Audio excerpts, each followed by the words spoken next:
There's no feeling more intense than starting over. No.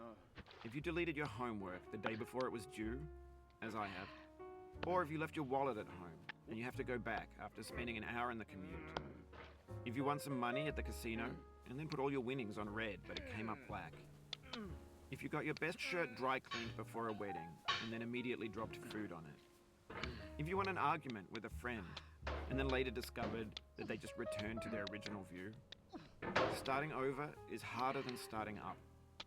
If you're not ready for that, like if you've already had a bad day, then what you're about to go through might be too much. Feel free to go away and come back. I'll be here. Alright, thanks for coming with me on this trip. I'll understand if you have to take a break at any point. Just find a safe place to stop and quit the game. Don't worry, I'll save your progress, always, even your mistakes. This game is a homage to a free game that came out in 2002 entitled Sexy Hiking. The author of that game was Jazuo, a mysterious Czech designer who was known at the time as the father of B games. And B games are rough assemblages of found objects. Designers slap them together very quickly and freely, and they're often too rough and unfriendly to gain much of a following. They're built more for the joy of building them than as polished products. In a certain way, Sexy Hiking is the perfect embodiment of a B game. It's built almost entirely out of found and recycled parts, and it's one of the most unusual and unfriendly games of its time. In it, your task is simply to drag yourself up a mountain with a hammer. And that act of climbing, in the digital world or in real life, has certain essential properties that give the game its flavor. No amount of forward progress is guaranteed. Some cliffs are too sheer or too slippery. And the player is constantly, unremittingly in danger of falling and losing everything. Anyway, when you start Sexy Hiking, you're standing next to this dead tree that blocks the way to the entire rest of the game.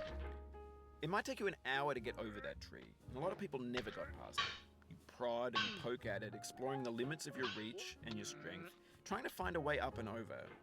And there's a sense of truth in that lack of compromise. Most obstacles in video game worlds are fake. You can be completely confident in your ability to get through them once you have the correct method or the correct equipment or just by spending enough time. In that sense, every pixelated obstacle in Sexy Hiking is real. The obstacles in Sexy Hiking are unyielding, and that makes the game uniquely frustrating. But I'm not sure Jazuo intended to make a frustrating game. The frustration is just essential to the act of climbing, and it's authentic to the process of building a game about climbing. A funny thing happened to me as I was building this mountain. I'd have an idea for a new obstacle, and I'd build it, test it, and it would usually turn out to be unreasonably hard. But I couldn't bring myself to make it easier. It already felt like my inability to get past the new obstacle was my fault as a player rather than as a builder.